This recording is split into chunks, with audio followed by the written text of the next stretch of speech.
All right, back in the C5 again, and we're going to be fixing another little issue that the car has, and that is the HVAC display. The screen part doesn't work at all, hasn't worked since I had the car, and I actually have a couple bulbs out for the buttons, so I'm going to go ahead and replace all the bulbs with LEDs.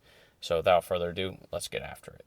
All right, now that we have the HVAC display out of the car, it's time to open it up. So we got these four little screws right here. And to get those off, I got a 3/16. And we're going to get in there and we're going to show you what part needs to be done for actually getting the HVAC display to work again. So, don't lose these. They're little guys. And that would be bad.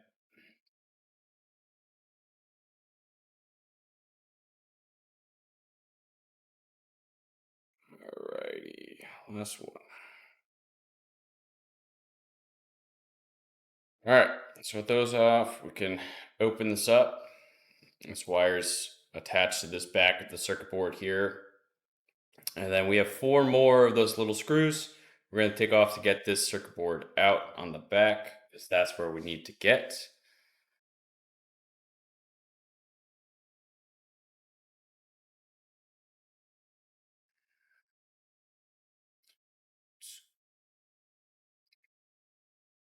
And we're going to have to gently pry this circuit board out, because it's looks like it's in there pretty tight. Plus, it's got the pins on the back that our connector goes to. So, it's got to be careful with that.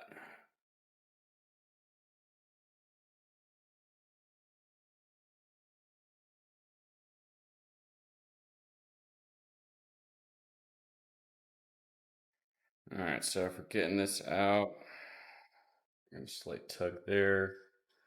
And I got a little micro screwdriver here. I'm going to kind of put in those bolt holes, kind of help to coerce this on in.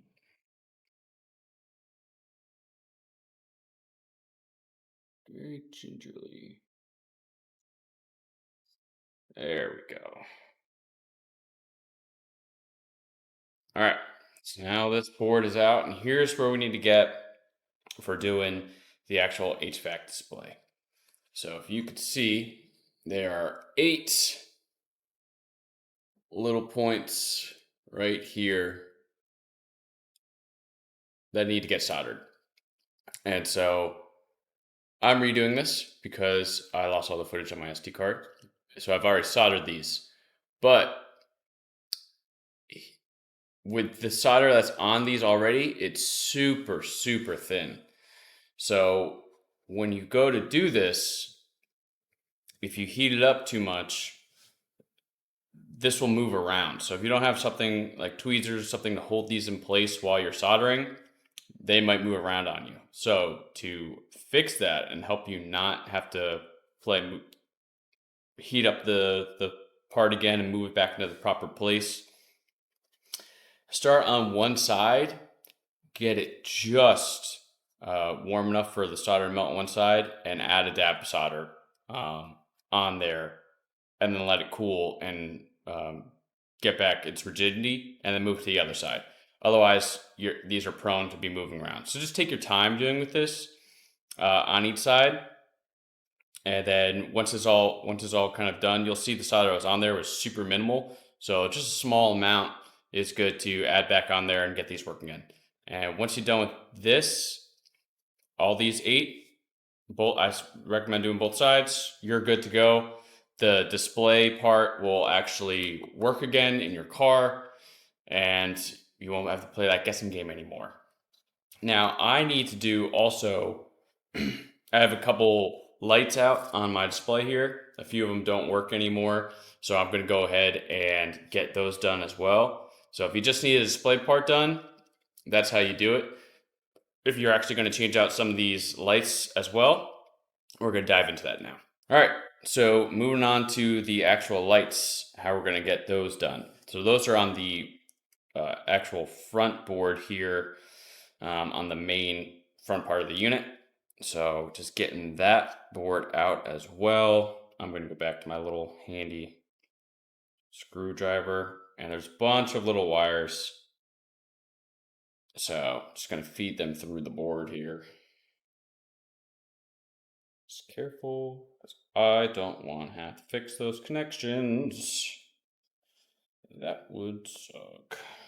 All right. Other side, come on. Be cooperative. There we go. Nice little lift off.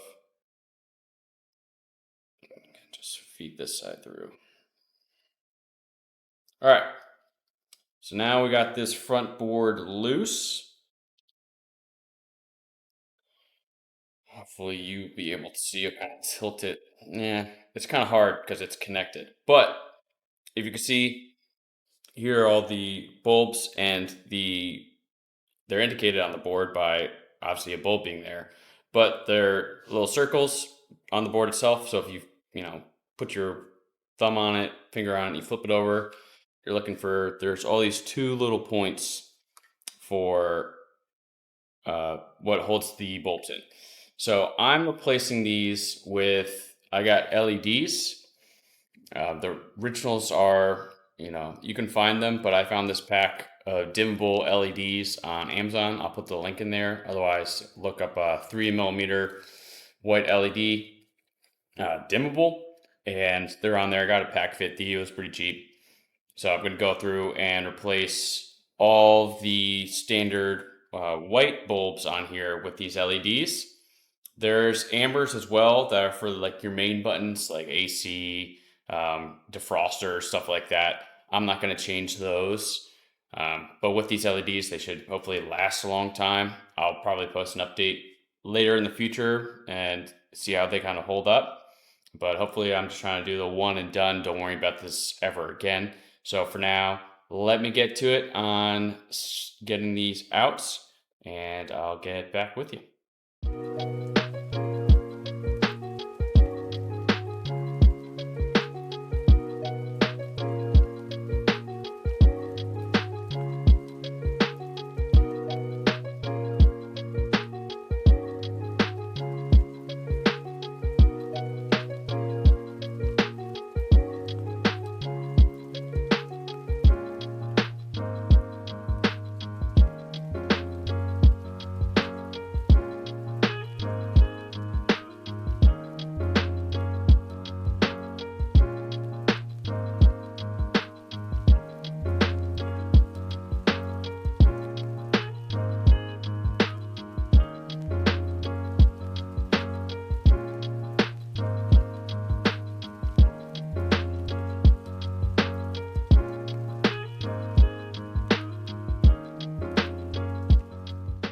So that was really, really tedious. Lesson kind of learned. I wish I had, though it's probably the only time I'll ever use it, is a solder sucker. So getting the old ones out, just heat it up, pull the old bulb out. I wish I had a solder sucker to heat it up and pull that solder out, so it's easier to get these new bulbs in. I actually didn't do that, so it was a lot of back and forth of heating up one side, getting the two prongs of the LEDs in, and then heating up to get it all the way through. Also, highly recommend to test each bulb and test that you got your solders right before you go through and put this all back together. Way you can easily do that, you get a 9-volt battery. You hook up some jumper wires to it here, and I'm going to show you. I've already done this test before to make sure that everything works. But, oh shit. Bam. Hopefully you can see that. It's probably going to blind the camera just like it's blinding me. But that's how we're going to test that every bulb works. And they're all connected. So if you put a bulb in, you can use the same bulb to test on every single time. So if you put a new bulb in, let's say in the middle of the board, and I test over here, and it's not lighting up, it's like, okay, well, something's wrong with that bulb I just put in. So you need to readdress it to get it working before you keep kind of going on down the line. It's not going to magically work if you go put another one in. So that's a little tip for you. So you don't have to go put this all back together, put it in the car again, and then realize I messed up somewhere by bulb not working. So recommend, again, taking your time. If you've got a solder sucker, great. Test before you go and reassemble anything. That's a huge part of it. And now that this is done, we're going to go, and I know that at least these lights work. We're going to go install it back in the car, and then we should have a full working display and LEDs for this HVAC part. So let me get this all buttoned up, and we're going to go put it back in the car. All right, I have the display installed, so now it's time to test. We already tested on the bench, but we're going to test to make sure that the display part actually works, and then I'm going to show you how the buttons work. It's daytime, but you should still get a good idea of how it's going to turn out.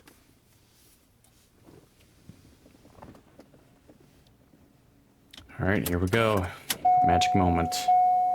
All right, display works. Nice if I actually have that up and going again. Turn on the park lights and see if these backlights work. And there we go. All LEDs are working, and the dimmable function works as well. So there you go. That's how we fixed our display and upgrade to LEDs.